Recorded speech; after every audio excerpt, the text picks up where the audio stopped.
ನಮ್ಮ ಮನಸ್ಸಲ್ಲಿ ಒಂದು ಪ್ರಶ್ನೆ ಮೂಡುತ್ತೆ. ಏನಂದರೆ, ನಾನು ಈ ಕೆಲಸ ಮಾಡ್ತೀನಾ, ನನ್ನಿಂದ ಇದಾಗುತ್ತಾ ಅಂತ. ಖಂಡಿತ ಆಗುತ್ತೆ, ಯಾಕಾಗಲ್ಲ. ನಾನು ಇದನ್ನು ಮಾಡೇ ಮಾಡ್ತೀನಿ, ನಾನು ಇದನ್ನು ಗೆದ್ದೇ ಗೆಲ್ತೀನಿ. ಯಾರಿಲ್ಲ ಅಂದರೂ ನನ್ನ ಜೀವನದಲ್ಲಿ ಗೆಲ್ತೀನಿ, ಯಾರ ನೆರವು ಇಲ್ಲದೆ ನಾನು ಜೀವನ ನಡೆಸ್ತೀನಿ ಅನ್ನೋ ನಂಬಿಕೆ ಮೊದಲು ನಮಗೆ ಬರಬೇಕು. ನಮಗೆ ನಂಬಿಕೆನೇ ಒಂದು ದೊಡ್ಡ ಶಕ್ತಿ. ನಿನ್ನ ಜೀವನದಲ್ಲಿ ಏನೇ ಬಂದರೂ, ಎಂಥದ್ದೇ ಪರಿಸ್ಥಿತಿ ಬಂದರೂ ನಾವು ಧೈರ್ಯಗೆಡಬಾರ್ದು.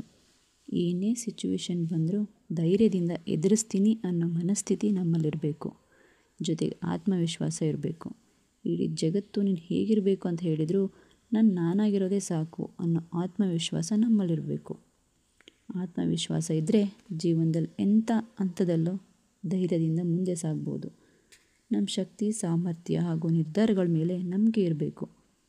ಇದು ವ್ಯಕ್ತಿತ್ವದ ಒಂದು ಮುಖ್ಯ ಅಂಶ.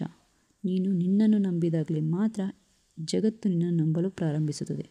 ಆತ್ಮವಿಶ್ವಾಸ ಇದ್ದರೆ ನಾವು ಏನೇ ಸಾಧನೆ ಮಾಡಬೇಕಂದ್ರೂ ಅದರಲ್ಲಿ ಯಶಸ್ಸು ಸಿಗುತ್ತೆ. ನಾವು ಯಾವುದೇ ಸಮಸ್ಯೆಯನ್ನು ಎದುರಿಸ್ತೀವಿ ಅನ್ನೋ ನಂಬಿಕೆ ನಮ್ಮಲ್ಲಿರಬೇಕು. ನೀನು ನಿನ್ನೊಳಗಿನ ಶಕ್ತಿಯನ್ನು ನಂಬು. ನೀವು ಕೇಳ್ತಿದ್ದೀರಾ, ಇದು ನಿನ್ನೊಳಗಿನ ಶಕ್ತಿ, ನಂಬಿಕೆಯ ಧ್ವನಿ.